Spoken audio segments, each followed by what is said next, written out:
Hi Mike. You're early today. I have something important to discuss with you. It's about the tuition fees. Have you paid them all? No. I haven't paid them yet, but I have prepared the money. I had been saving up diligently until now, and had enough savings to pay off our daughter's tuition fees in one go. However, I wondered why he was asking me about this all of a sudden. There's no problem with the tuition fees, but why are you asking all of a sudden? If the tuition fees are already covered by savings, then there's no reason for me to stay with you. Please, let's get a divorce. What? Divorce. What do you mean? The moment I heard the word a divorce, my mind went blank. Maybe I misheard. That's what I wanted to believe, what I wanted to tell myself. But your role was to do the household chores and earn the tuition fees for our daughter. Just those two things. Doing household chores wasn't really a priority. And if you say you've saved up enough for the private university tuition fees, then I have no use for you anymore. You're kidding. This is a joke, right? To think you've been looking at me this way all along. Impossible. It's possible. I married you because I was determined to raise a child that wasn't mine as if she were my own. I've made good use of you. Hearing these words from my husband, Mike, the moment I understood his true intentions, I felt so angry I thought my veins would burst. When I married him, I had intended to lovingly raise his daughter from another relationship. But he had only been using my feelings for his convenience. To betray me like this. Have you been using me all this time? Was there never any love for me? You don't need to ask again. What I said earlier makes it clear, doesn't it? You were just a convenient woman for me. Even if you were a designer earning only $7.50 an hour. It was enough to cover our daughter's college expenses. How could you? Like, it's gross, can you not fight in front of me? And I've always thought this, but Dad is right. You earn less than a college student like me, clinging to that freelance designer job. If you worked as a full-time employee at a proper company, I'd have more money to spend freely. You've deprived me of my right to enjoy my college years, so leave all your money and get out. Not just from my husband, but to hear such harsh words from the girl I had cherished like my own daughter. My brain was beyond anger, filled with disgust, and I felt utterly drained. But my decision was made. If being insulted and deemed unnecessary by these two was how it was, then leaving them was the only option. Not immediately, of course. Cutting ties with them wouldn't be enough. The suffering I had endured, I wanted them to experience it too. With that thought, I immediately took action. My name is Catherine, and I am currently the president of an apparel company. Originally working as a designer, I was responsible for designing clothing at an apparel design company. It was my experience there that allowed me to manage my business profitably after going independent, doing most of the design work myself, and getting clothes made cheaply by an acquaintance's factories. You know what? I think this design will be popular this summer. Lately, there's been a trend for more modest designs, but it's still hot in the summer, right? So I tried to balance it out with this design. I think it's really good. But maybe adding a touch of navy, since it's been trending recently, could make it even more popular. Indeed, that's true. As the company's leader, I hold most of the authority. But I never dismiss my employees' opinions or insist on my own way. If I wanted to work by myself, I could have continued as a freelancer. However, we are now working as an organization, as a company. Despite our different positions, I know that the employees I've chosen are all working to create good products. So I make sure to listen to their various opinions. As a result, there are hardly any complaints within the company. And I believe everyone can work freely and happily. Moreover, since our sales have been growing steadily, the company has continued to expand. I'm thinking of expanding the design department, and I want you to take charge of it. Really? Yes, really. I've seen your hard work all this time. And regardless of whether or not you take over the design department, I'll increase your salary. Of course, as the company's revenue increases, so does my share. Well, I do receive a salary from the company, so I can increase it. But before even thinking about taxes, I'm not working just to make a profit for myself. Starting an apparel company was my goal, and I enjoy the work itself.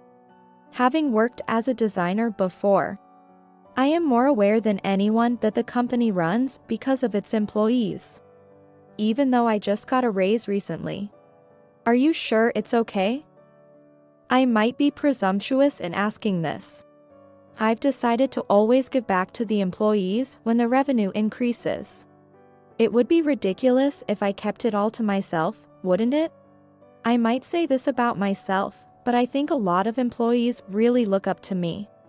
This is certainly because I return a significant portion of the revenue to the employees and invest in the company's growth. But above all, it's because I still work on the ground myself. By constantly thinking about what makes a great leader, I've managed to run a company that naturally attracts employees to follow its vision, which has led to increased sales and growth for the company. My dream is to grow the company even more and deliver our apparel products to people all over the country. For that, I need to keep working hard. With this in mind, I have been striving at the forefront for years. Before I knew it, 10 years had passed, and I turned 36. Recently, I found someone who could be my right-hand man in the company.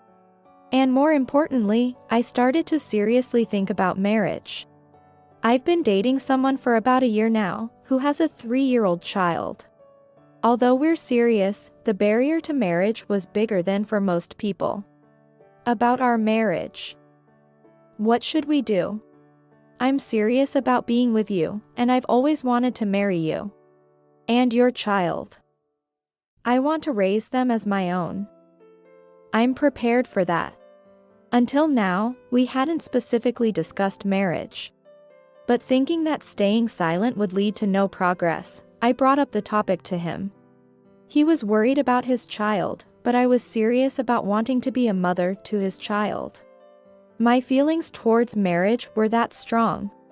Perhaps sensing my feelings, he thought for a moment, then smiled, squeezing my hand in affirmation. I can see your determination. Thank you.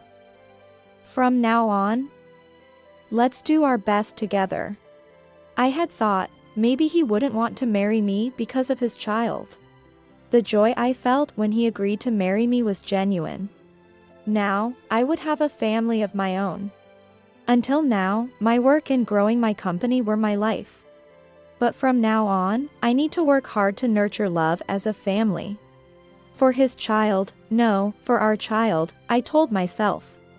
After that, we got married, and our life as a family of 3 began. Although I am a company president, I don't earn as much as presidents of companies of similar size. Maybe there was no need to worry. I didn't want to be seen for my money, so I kept quiet about running a company. I had planned to tell him after we got married, but couldn't find the right timing, and a month had passed. I had told him I was freelancing as a designer, so household chores were left to me. Catherine, I appreciate you cooking, but aren't you cutting corners a bit? I'm tired from working, so I need you to make more nutritious dishes. Today, for example, there are only 3 side dishes. That's too few, no matter how you look at it. Sorry. I thought soup and 3 dishes would be enough. You need to make at least 5. It's not just about my nutrition. If there are only 3, I'll get bored halfway through. It had only been a month since we got married, and it was my first marriage. Though I hadn't felt any significant irritation or anger yet. Looking back, I think this was when I started to see his true nature.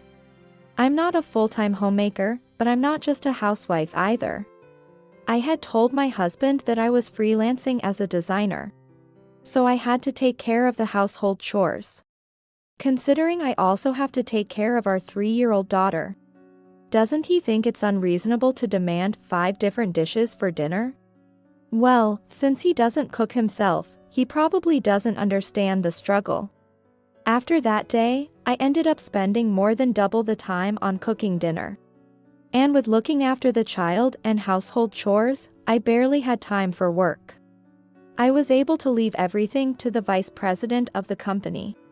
And through regular meetings with the vice president and other executives. The business wasn't deteriorating, but since I wasn't as involved in the day-to-day operations, the growth wasn't as robust as it could have been. Despite thinking I need to improve our current lifestyle somehow. My husband often came home late due to overtime, making it difficult to change our situation. Time flew by, and our daughter started elementary school. How about we go to a resort as a family to celebrate her entering elementary school? It'll be harder to take time off once she starts. And it'll become more difficult to spend time as a family. Do we really need to do something like that? And even if we go, it's coming out of my salary anyway, so don't act so high and mighty. It's a bit cheeky to suggest using someone else's money for living. If you were paying, it'd be another story. No. That's not what I meant. I just thought it would be nice to create some memories together. While you say that, you just want to go on a resort trip yourself, don't you? I don't have that much money to spend on you. It's not like I wanted to go on a resort trip for myself and suggested it for everyone. I just thought it might be nice to celebrate something. We've never gone to a resort as a family since we got married. So I genuinely wanted to create some memories when we had the chance. Despite living together with my daughter for several years, I felt there was a gap between us. Of course, we're not related by blood, and she probably doesn't see me as her real parent. That was also part of why I suggested it. However, for some reason, my husband saw me as an adversary, only making belittling comments. This behavior started a few months after we got married. And I hadn't told him about running the company since then. I felt like our family bond was deteriorating. Can we really continue like this for decades to come? I'm almost 40, and even though money is not an issue, I can't live alone. I wanted to maintain a good relationship with my husband and get along with my daughter. But while harboring these frustrations, I didn't want to cause trouble in the family. So I kept these feelings buried deep inside. Both of you, have a good day today. Years passed, one after another, and before I knew it, my daughter was in college. The condition was that my husband would pay for living expenses, while I paid for the tuition from the money I had earned. She was able to attend private middle and high schools because I paid for them. And she went on to a private university. I consider her my child and have no regrets about spending money on her. But since she hit puberty, she started treating me similarly to my husband. And I no longer felt the warmth of a family, but as a parent. I felt it was my responsibility to take care of her until she graduated from college. Hi Mike. You're home early today. I have something important to discuss with you. It's about the tuition fees. Have you paid them all? No. I haven't paid them yet, but I have prepared the money. I had been diligently saving money all this time and hadn't really spent it. So I had enough savings to pay off my daughter's tuition fees in one go. However, I wondered why he was asking me about this all of a sudden. As the father of my daughter, he must be worried about the expenses for university. But we've never been late on tuition payments for her private middle and high schools. I also paid for her cram school and camp fees for university entrance exams. We never had any financial issues. So it puzzled me why my husband was questioning me about tuition payments now. There's no problem with the tuition fees, But why are you asking all of a sudden? If the tuition fees are already covered by savings, then there's no more reason for me to stay with you. Please, let's get a divorce. What? Divorce. What do you mean? The moment I heard the word a divorce, my mind went blank. Maybe I misheard. That's what I wanted to believe. After nearly 20 years of marriage, why is he bringing up divorce now? It must be some mistake. I've tried to be a good partner for my husband and a good mother for my daughter, doing everything I could for the family. Although I couldn't feel the warmth of a family, deep down I believed there was a bond between us. But your role was to do the household chores and earn tuition fees for our daughter. Just those two things. Doing household chores wasn't really a priority. And if you've already saved up enough for the private university tuition fees, then I have no further use for you. You're kidding. This has to be a joke, right? To think you've always seen me this way. Impossible. It's possible. I married you because I was determined to raise a child that wasn't mine as if she were my own. I've made good use of you. Hearing these words from my husband, the moment I understood his true intentions, I felt so angry I thought my veins would burst. Somehow, I clenched my fists and gritted my teeth to suppress my anger. But deep down, I truly believed he lacked any human empathy. The thought that he had been using me from the very beginning was unbearable. What did he take me for? I had always strived for our family, only to realize I had been used all along. A mix of regret for the nearly 20 wasted years, sadness, hatred, and anger swirled in my mind, leaving me in turmoil. But my resentment towards my husband was sharp and pointed, like a finely honed blade directed at him. To betray me like this is too much. So you've been using me all along? There was never any love for me. You don't need to ask again. What I said earlier should make it clear. You were just a convenient woman for me. I've had plenty of other women to entertain myself with. And you were mistaken if you thought you were the only one. Marrying you was primarily for the financial benefits. Even if you were just a lousy designer earning an hourly wage, it was enough to cover our daughter's educational expenses. How could you? It's gross. Can you not fight in front of me? And I've always thought Dad was right. You earn less than a college student like me, clinging to that freelance designer job. If you worked as a full-time employee at a proper company, I'd have more money to spend freely. You've deprived me of my right to enjoy my college years, so leave all your money and get out. Not just from my husband, but to hear such harsh words from the girl I had cherished like my own daughter. My brain was beyond anger, filled with disgust, and I felt utterly drained. But my decision was made. If being insulted and deemed unnecessary by these two was how it was, then leaving them was the only option. Not immediately, of course. Simply cutting ties with them wouldn't be enough. The suffering I had endured, I wanted them to experience it too. With that thought, I immediately took action. 3 months later, on a day when my husband and his daughter went to work and university as usual, leaving me alone at home. Normally, I would do housework, then some work, and return to housework. But that day, I had a lot to do. First, the moving process.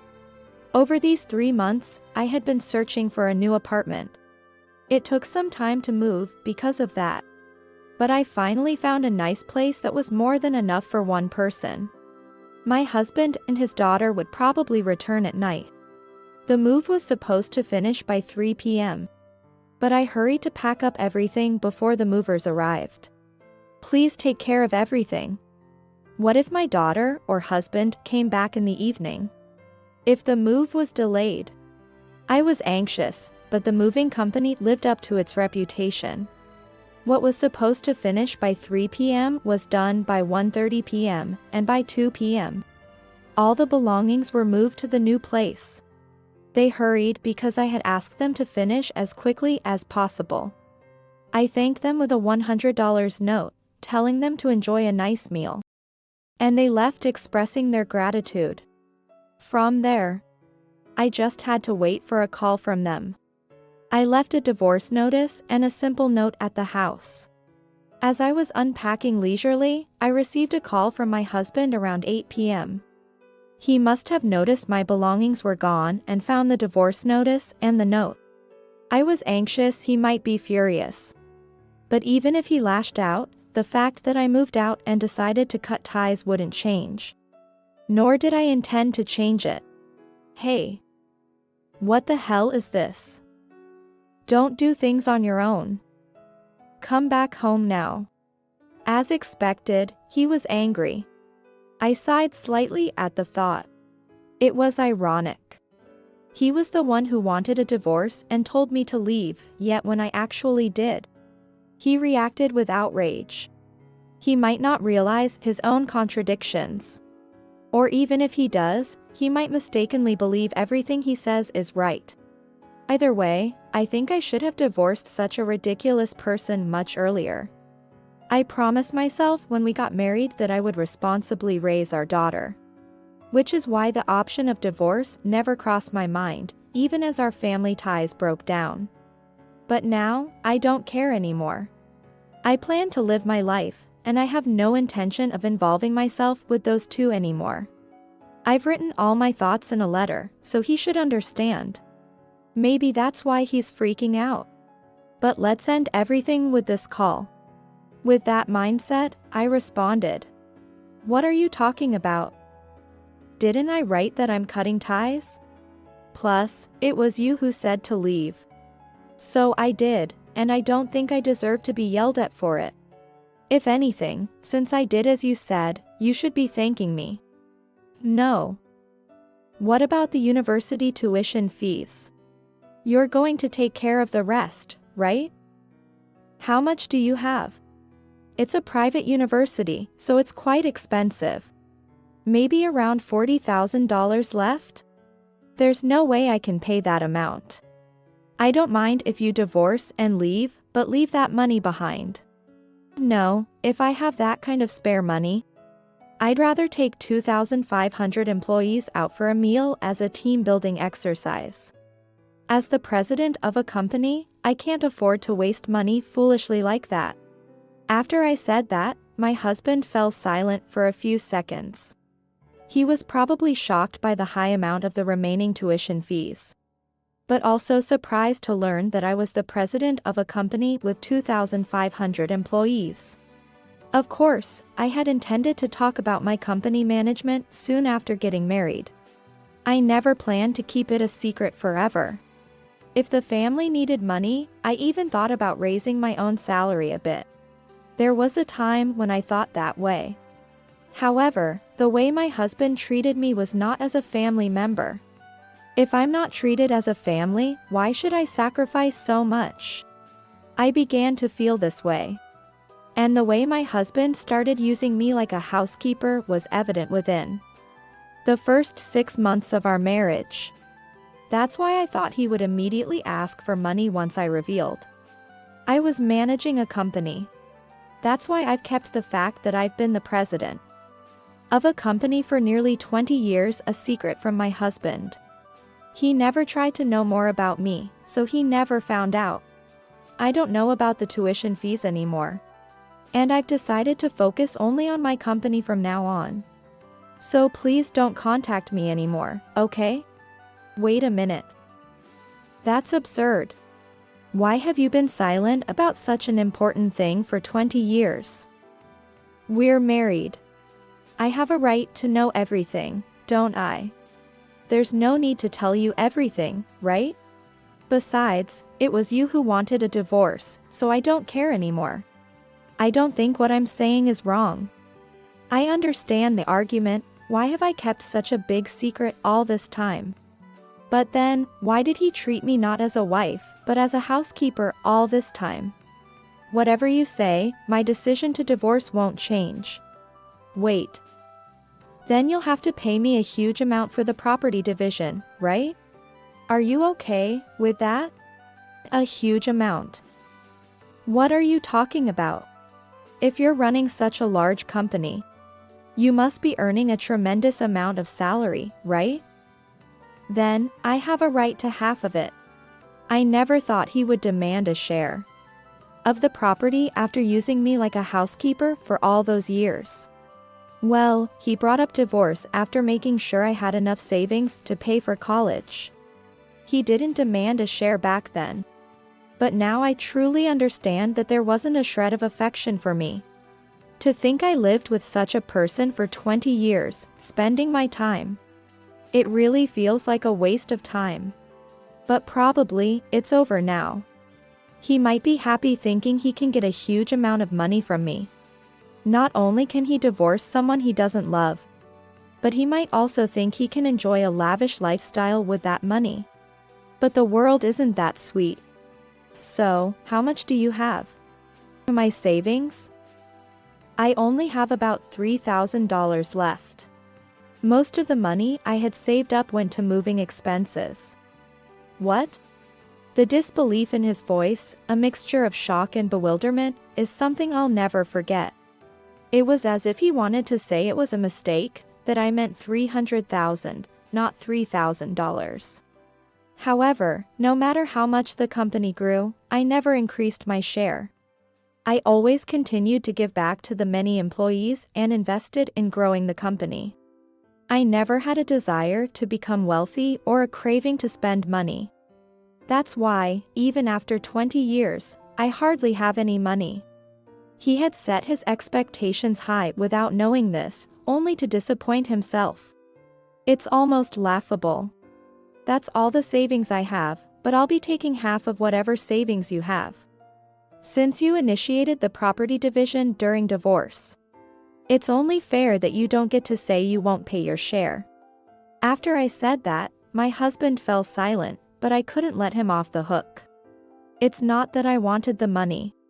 The amount I could get from him as a division of property would be negligible. But for my money-grubbing husband, even a small amount would seem significant. The idea of handing over any money to me, whom he had exploited for so long, must be unbearable. I didn't want the money, I wanted revenge. I think you know, but I run a company. And I have many lawyers who will stand by me. I'm prepared to go to court for a divorce, and don't underestimate me. Wait. Can't we talk? Maybe I was a bit harsh on you. But I do see you as my valuable wife. Can't we continue to try as a family? Ha! No way. Don't start saying convenient things now. Convenient things. Even if you tear up the divorce papers and don't submit them, I'll fight tooth and nail with a lawyer. You should consult your situation with a lawyer too. But you'll find you have almost no chance of winning. You'll end up spending a lot on legal fees, lose a lot of money, and won't be able to afford our daughter's college anymore. That's up to you. Goodbye. I hung up after that. He called several times after, but I ignored them all. Around 10 p.m., my daughter also tried to contact me, but I didn't answer her calls either. Later, since the divorce papers weren't submitted, I consulted with the company's lawyer to contact my husband. He was apparently quite panicked when he really received a call from a lawyer. Desperately, he lamented that if we went through with the divorce and division of property, he wouldn't be able to afford our daughter's college, but that's no concern of mine. I've always done my best for the family, now they can fend for themselves. Despite his attempts to persuade me, our divorce was finalized. My ex-husband ended up having to pay a significant amount in the division of property. Even if he had been paying living expenses, 20 years should have allowed for some savings. Whether he had saved for his retirement, I don't know, but now his life plans are ruined. Well, it's no concern of mine, and as a form of revenge, I feel quite relieved. A few weeks later, the results from a private investigator I had hired came back. My ex-husband's words about having plenty of women always nagged at me. So I had him investigated. It turned out he had been cheating with a younger colleague from his company. I reported this to his company and filed for compensation for my forced houseworks. As a result, he had to take out a large loan to make the payments and lost his job at the company. With no income from my ex-husband, my daughter had no choice but to drop out of college. Some might pity her, given the circumstances, but she, too, had looked down on me and exploited me just like her father. What you do comes back to you in some form. By divorcing me, both their lives plummeted. But that's just the result of their own actions coming back to haunt them. What goes around comes around isn't just a saying, it's true. Live honestly, and the results will eventually return to you. If you live a life looking down on and exploiting others, eventually you'll be abandoned by everyone, with no one left to help. I likely won't remarry and will continue living as a business owner. This reflection highlights a profound understanding of the intrinsic value of humility and gratitude, regardless of one's success or status.